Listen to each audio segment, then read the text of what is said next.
News చూస్తున్నాం. Kaleshwaram project పరిశీలనపై విచారణ వేగవంతం చేసింది జస్టిస్ ఘోష్ కమిషన్. ఈరోజు రాష్ట్రానికి రానుంది జస్టిస్ పినాకి చంద్రఘోష్ బృందం.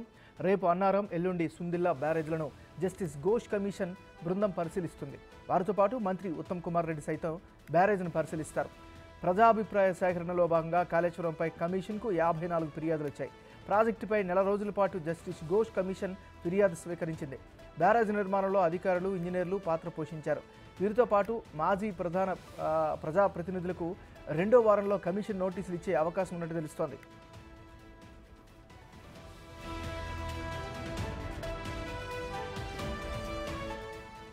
రేపు మధ్యాహ్నం నీటిపారుదల శాఖ మంత్రి ఉత్తమ్ కుమార్ రెడ్డి ఇరిగేషన్లోని నీటిపారుదల శాఖ అధికారులతో మేడిగడ్డ, అన్నారం, సుందిల్లా బ్యారేజీలను సందర్శిస్తారు.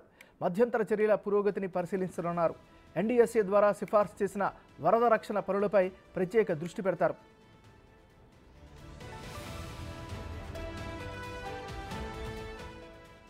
మేడిగడ్డ, అన్నారం, సుందిల్లా బ్యారేజీల మరమ్మతులకు సంబంధించి ఎల్ఎన్టీ, అఫ్కాన్స్, నవయుగ సంస్థలకు చెందిన టాప్ మేనేజ్మెంట్ ప్రతినిధులు స్థలానికి చేరుకుని ప్రస్తుత పరిస్థితిని మంత్రికి వివరించాలని కోరారు.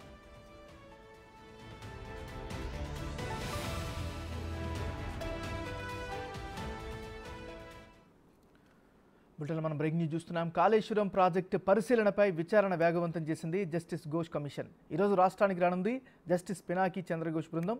ఇక ఇదే అంశానికి సంబంధించి మనం తాజా సమాచారం అందించేందుకు మా డిప్యూటీ బ్యూరో చీఫ్ సాదిక్ లైవ్లో సిద్ధంగా ఉన్నారు. సాదిక్, చెప్పండి.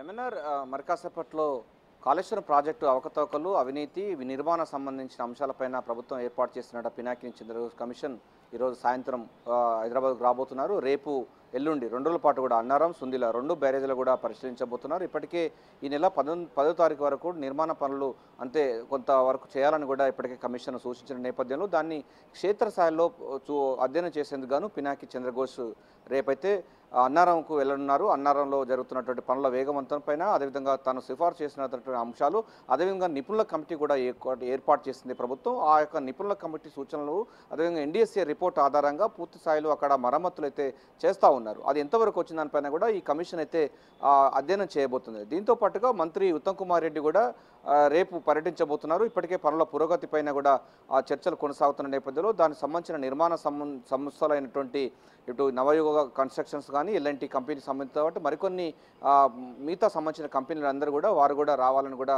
ఉత్తమ్ కుమార్ రెడ్డి ఆదేశాలు జారీ చేయడం జరిగింది. సో రేపు పినాకి చంద్రఘోష్, అదేవిధంగా మంత్రి ఉత్తమ్ కుమార్ ఇద్దరు కూడా అన్నారం, అదేవిధంగా సుందిల్లా బ్యారేజీలను పర్యటించబోతున్నారు. కానీ రేపు ఒకరోజు మాత్రమే అన్నారం సంబంధించినటువంటి బ్యారేజీని, ఆ తర్వాత మేడిగడ్డను బ్యారేజీ చేస్తారు.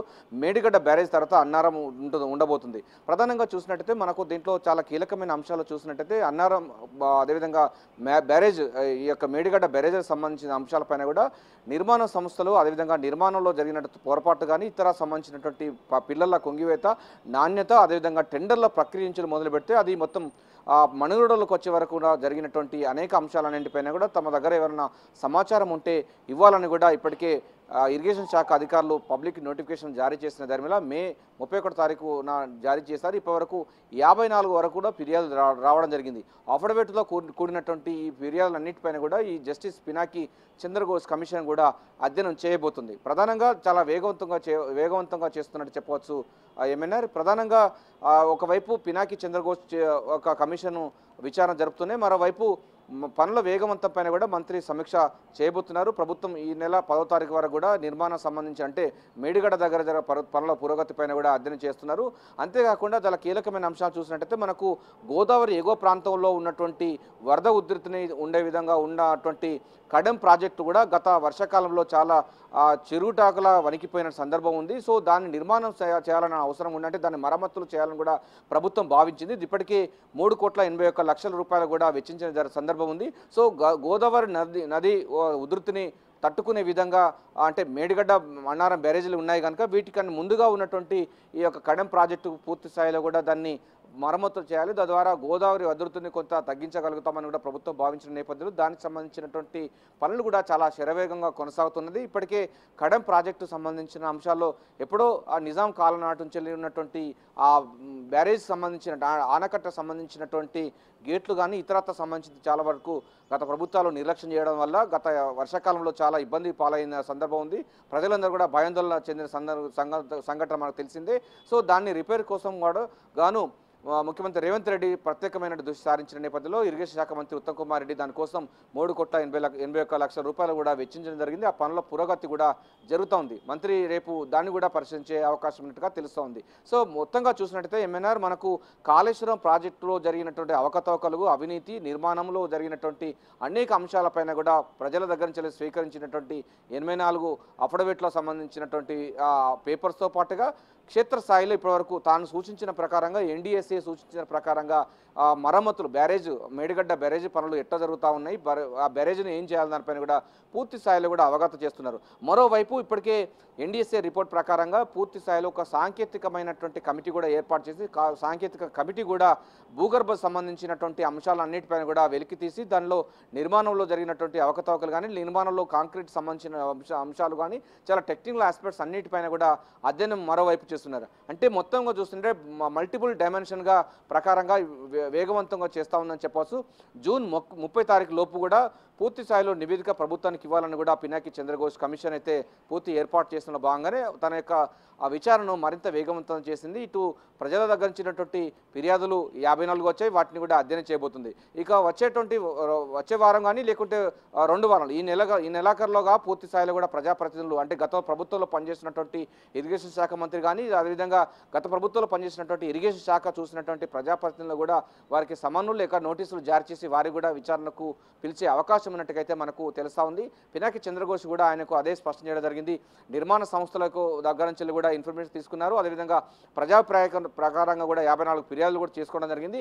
ఇక గత ప్రభుత్వంలో పనిచేస్తున్నటువంటి అటు అధికారులు అదేవిధంగా ప్రజాప్రతినిధుల యొక్క వారి యొక్క సంబంధించిన వెర్షన్ కూడా తీసుకునే అవకాశం ఉన్న నేపథ్యంలో వచ్చే 2 వారాలు కూడా చాలా అత్యంత కీలకమైనటువంటి పరిణామం చోటు చేసుకోబోతుంది.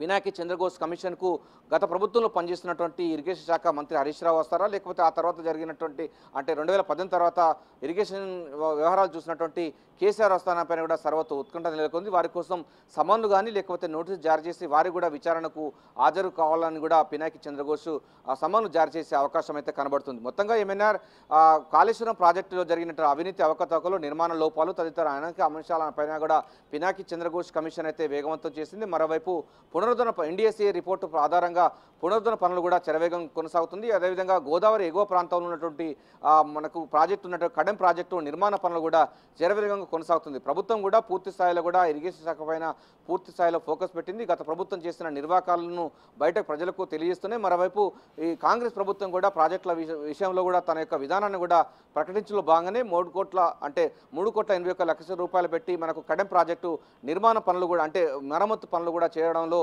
కాంగ్రెస్ ప్రభుత్వం అయితే దూకుడుగా వ్యవహరిస్తుంది. ఏమైనా థ్యాంక్ యూ సాదిక్.